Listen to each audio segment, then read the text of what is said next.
Welcome back. In this lecture, we will continue talking about the U.S. workforce. So before we begin talking about where vulnerable workers work or what jobs they tend to hold, it's important to become familiar with how jobs are classified in the United States. The U.S. Bureau of Labor Statistics, or BLS, classifies each job according to the Standard Occupational Code, or SOC, and the SOC is based on the function of a worker's position. So examples would be working in a teaching profession, being a retail salesman, being a manager, or a clerk. So within one organization, you might find a variety of jobs, and each one will be classified according to a different standard occupational code, or SOC. In contrast, the organization in which an employee works gets its own classification according to the BLS and is classified according to the product or activity that it performs or produces. In terms of classifications, these are known as industrial sectors.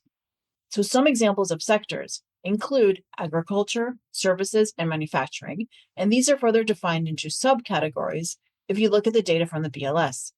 So these classifications are called NAICS, which stands for the North American Industry Classification System, which was established in 1997.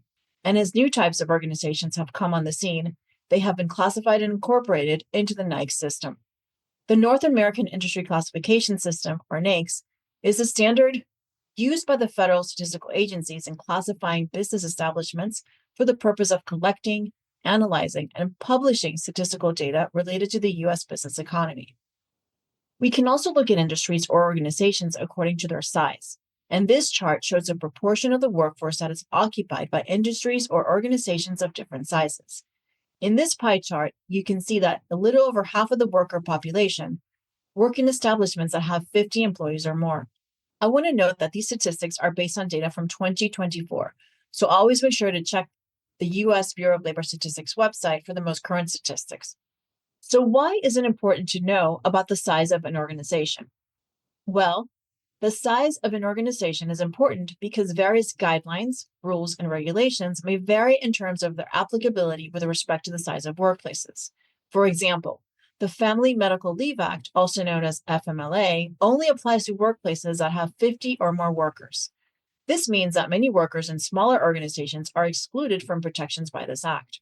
The American with Disabilities Act applies to workplaces of 15 or more workers. Another example is the Age Discrimination and Employment Act, which protects workers from being discriminated against based on factors such as age or gender.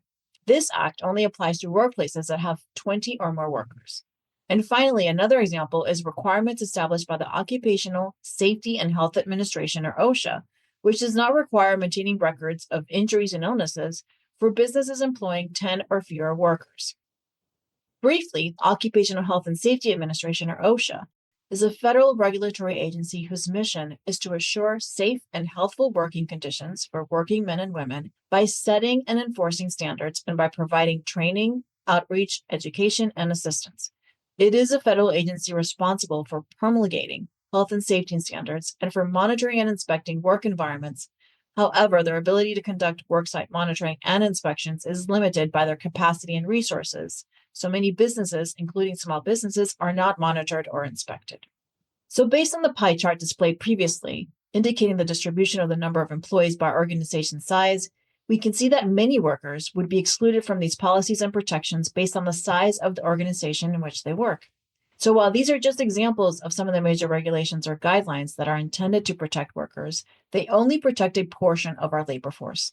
Another example of how the size of an organization may play a role in the workforce is the ability to become part of a labor union. A labor union is an organization formed by employees in a specific trade, industry, or company to collectively represent their interests in negotiations with employers. The primary purpose of a labor union is to advocate for better wages, benefits, working conditions, and job security through a process called collective bargaining. So if a majority of workers wants to form a union, they can do so in one of two ways. One is by holding an election. So if at least 30% of workers sign a petition saying they want a union, then the National Labor Relations Board will conduct an election. If a majority of those who vote choose the union, the National Labor Relations Board will certify the union as a representative for collective bargaining. An election is not the only way a union can become a worker's representative. The employer may voluntarily recognize a union based on evidence, typically signed union authorization cards that a majority of employees want a union to represent them. Once a union has been certified or recognized, the employer is required to bargain over worker terms and conditions of employment with a designated union representative, although special rules apply in the construction industry. The National Labor Relations Board states that in order for an employee organization to be recognized as a labor organization and be able to participate in collective bargaining with employers, it must have at least 30% of employees in the bargaining unit show support. Worker labor unions offer numerous benefits, particularly for vulnerable workers, by improving wages, working conditions, and overall job security. The first key advantage is higher wages and better benefits. Union members earn better wages and benefits than their non-unionized counterparts. On average, union workers' wages are about 11.2% higher than their non-union peers. This wage advantage extends to vulnerable groups, including Black workers in unions, who are estimated to earn about 13.1% more than their non-unionized peers. Hispanic workers in unions earn 18.8% more than non-unionized peers, and union members are also more likely to receive employer-provided health insurance, access to paid sick days, retirement benefits, and guaranteed pensions. The union advantage is even greater for workers of color, women, immigrants, and others who have confronted workplace discrimination. A union contract can serve as a powerful mechanism for combating workplace inequities by establishing robust, transparent frameworks that protect employee rights and promote fairness. This includes transparent systems for hiring and firing, wages, and more. In fact, in general, Black, Latino, and women workers are paid about 26, 39, and about 24% more, respectively, when they belong to a union. Union contracts also pay women and men the same for doing the same job.